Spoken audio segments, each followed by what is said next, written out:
दोस्तों, आप सभी का स्वागत है क्रिस्टल ऑल स्टडी चैनल में। चलिए बच्चों, अब हमारा एप्लीकेशन बिल्कुल स्टार्ट हो चुका है और ये हमारी वेबसाइट है जहां जब पर आप जाकर अपना एप्लीकेशन फॉर्म सीयूईटी यूजी का 2024 का देख सकते हैं और भर सकते हैं। आज मैं आपको पूरा गाइड करूंगा कि from the beginning to till the end कि आपको कैसे क्या भरना है और क्या क्या रिक्वायरमेंट्स रहने वाली हैं, क्या चीज़ें आपको फ्रॉम द बिगिनिंग चाहिए फॉर्म को भरते हुए, और क्या चीज़ों को आपको इंश्योर करना है कि आप वो गलतियां ना करें जो बाकी दूसरे बच्चे करते हैं, जिसके कारण उनका फॉर्म रिजेक्ट हो जाता है। Let's begin without wasting much time. चलिए, ये हमारा ऑफिशियल वेबसाइट है जो कि हमने पहले वीडियो में आपको पहले दे दिया था, और बाकी आप हमारे टेलीग्राम चैनल या फिर व्हाट्सएप चैनल से डायरेक्टली लिंक ले सकते हैं CUETUG.NTA.online.in। अब देखिए, इसमें सबसे पहले अगर आप होम पे जाएंगे तो डायरेक्टली आपसे ही पूछता है कि आपका एप्लीकेशन नंबर क्या है और आप अप्लाई किस लिए कर रहे हो। देन यूजी के लिए 2024 का आपका ये एप्लीकेशन रहने वाला है। इस बीच आप देख सकते हैं कि आपका एप्लीकेशन नंबर, पासवर्ड और सिक्योरिटी पिन मांगता है, जबकि आपने अभी तक रजिस्ट्रेशन नहीं करा है। तो सबसे पहले आपको क्या करना है बच्चे, अगर आप यहाँ देखोगे तो इस साइड पर न्यू कैंडिडेट रजिस्ट्रेशन आता है। आपको यहाँ पर जाना है और क्लिक करना है। तो सबसे पहला स्टेप क्या होगा, अप्लाई फॉर ऑनलाइन रजिस्ट्रेशन, और पूरा एप्लीकेशन फॉर्म को फिल करना है और एग्जामिनेशन फ़ी को पे करना है। आपको अभी बताएंगे आपका एग्जामिनेशन फ़ी कितना रहने वाला है, एंड देन आप पूरा रजिस्टर करके यहाँ पर लॉगिन कर सकेंगे। चलिए स्टार्ट करते हैं एप्लीकेशन फॉर्म को फिल करना। Let's begin.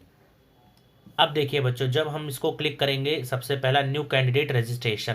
आप कुछ इंपॉर्टेंट चीज़ें हैं जो आपको इंश्योर करना है कि आपके पास होनी चाहिए और क्या क्या रहना चाहिए। देखिए, कैंडिडेट कैन अप्लाई ऑनलाइन। अगर आपको सिर्फ और सिर्फ सीयूटी यूजी का फॉर्म को फिल करना है, देन आप सिर्फ और सिर्फ ऑनलाइन में कर सकोगे। और ये कुछ क्राइटेरिया है जो आपको बिल्कुल इंश्योर करना है कि ये सारे आपको फॉलो करने हैं। सबसे पहला आ जाता है एग्जामिनेशन फीस को लेके। तो जो जनरल रहने वाला है, अगर वो पहले 3 सब्जेक्ट का फिल करता है, देन उसका 1000 का अमाउंट रहने वाला है। 3 के बाद वो फिल करेगा एक भी सब्जेक्ट तो 400 रुपीज़ ईच सब्जेक्ट उसको और एक्स्ट्रा देना पड़ेगा। ओबीसी और ईडब्ल्यूएस के लिए, जो इकोनॉमिकली बैकवर्ड जिसके पास सर्टिफिकेट है, उनके लिए 100 रुपये का आप कह सकते हैं कंसेशन है, और बाकी 375 पर सब्जेक्ट वो जो ऐड कौन करेंगे। SC ST के लिए 800 है और 350 ईच उसका एडिशनल हो जाता है।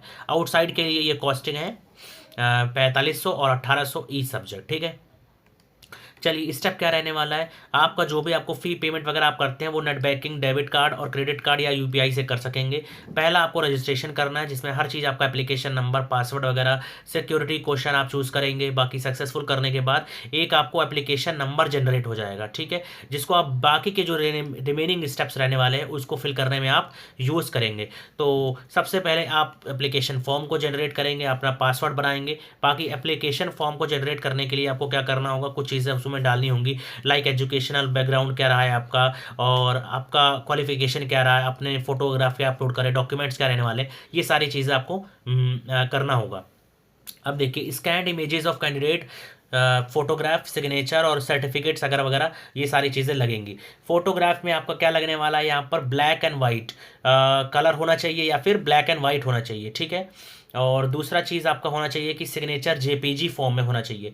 जेपीजी इमेज फॉर्मेट होता है, उसमें आपका होना चाहिए सिग्नेचर और फोटो दोनों, ये आपको याद रखना है, इंश्योर करना है। देन आपके पास आता है स्कैन्ड फोटोग्राफ, जो होना चाहिए उसका साइज़ 10 KB से 200 KB होना चाहिए। अगर बच्चों आपको नहीं पता कि कैसे ये सारी चीज़ें करना है, देन हम आपको हेल्प कर देंगे कि वो कैसे करना है।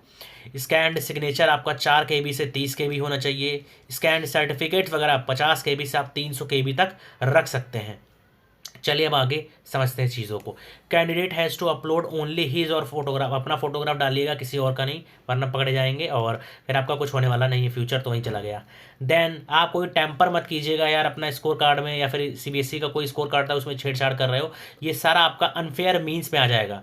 और अपने फोटोग्राफ सिग्नेचर को एक बार इंश्योर कीजिएगा, चेक कर लीजिएगा, कहीं सिग्नेचर की जगह फोटोग्राफ डाल दिया, फोटोग्राफ की जगह सिग्नेचर डाल दिया और एरर्स आप आ रही हैं। और फोटोग्राफ आपका सीधा ऐसे डलना चाहिए, आपने उल्टा डाल दिया, तो ये सारी चीज़ें आपको इंश्योर करनी होंगी कि ये मिस्टेक्स ना रहे फॉर्म में।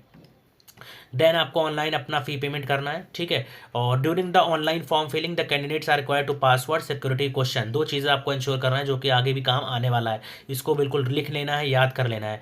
सब्सिक्वेंट लॉगिन के लिए आप डायरेक्टली इनसे लॉगिन कर सकोगे, पासवर्ड से और एप्लीकेशन नंबर से। अपना पासवर्ड आप किसी को मत बताइएगा, T will not be responsible. इसके बाद अगर आपने बता दिया तो फिर वो आपकी गलती होगी। और candidate can change his password after the login, आप उसको चेंज भी कर सकेंगे। द पासवर्ड में क्या क्या रहना चाहिए, देखिए पासवर्ड आपका 8 से 13 कैरेक्टर उसमें होने चाहिए, जिसमें एक अपर कास्ट हो सकता है और एटलीस्ट कम से कम एक लोअर कास्ट होना चाहिए। न्यूमेरिकल वैल्यू जैसे 1 2 3 4 होना चाहिए, या फिर स्पेशल कैरेक्टर्स में से आपको उसमें इस्तेमाल करना है। तो ये सारी चीज़ें हो गई। अब अगर आपको रीसेट करना होगा तो यूजिंग सिक्योरिटी क्वेश्चन आप कर सकते हैं, वेरिफिकेशन कोड से कर सकते हैं, ईमेल से कर सकते हैं। इसलिए अपने मोबाइल फ़ोन को from the beginning of this process till the and आपको बिल्कुल संभाल के रखना है, या हमेशा इसको इस्तेमाल में रखना है, ठीक है। इसको रिचार्ज करके रखिएगा, नहीं तो SMS आना बंद हो जाएगा, दिक्कत हो जाएगा आप लोगों के लिए। फिर application number printed on the computer generated confirmation, ये सारी चीज़ हो गई। अब ये आपने समझ लिया कि हाँ क्या क्या रहने वाला है। आप अगर रिजर्वेशन ले रहे हैं तो उसके लिए आपके पास सर्टिफिकेट होना चाहिए। तो हमने सारा कुछ रीड कर लिया, मैंने आपको एक्सप्लेन कर दिया। आप डायरेक्टली अब आगे प्रोसीड कर सकेंगे। चलिए बच्चों देखो, login and identification for online submission of application form. Don't use your parent relative, आप अपने पेरेंट्स या फिर रिलेटिव्स की आईडीज़ को मत यूज़ कीजिएगा लॉगिन करने के लिए, लाइक आधार वगैरह के लिए आपको खुद का यूज़ करना, ठीक है, वरना आपका कैंसिलेशन एग्जाम का हो सकता है।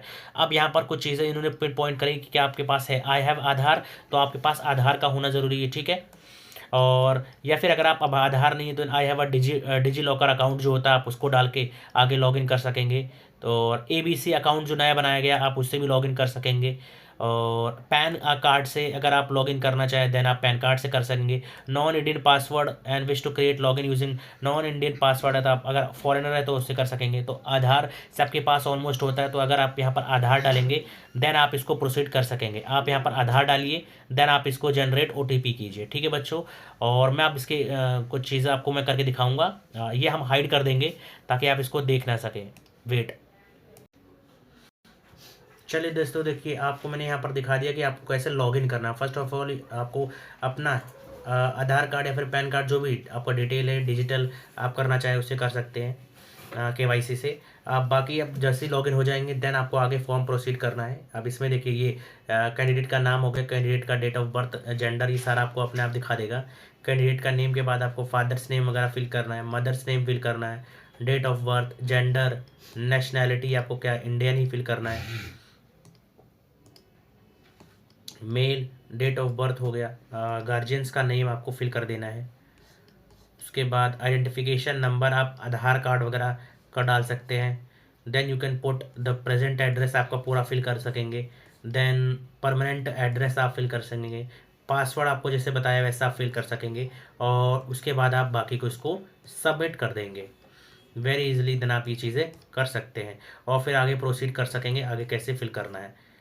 तो यहाँ तक आई होप आपको क्लियर हो चुका होगा। अगर यहाँ तक आपको कोई दिक्कत हो देन यू कैन आस्क, बाकी तो काफ़ी इजी प्रोसेस है आगे के लिए।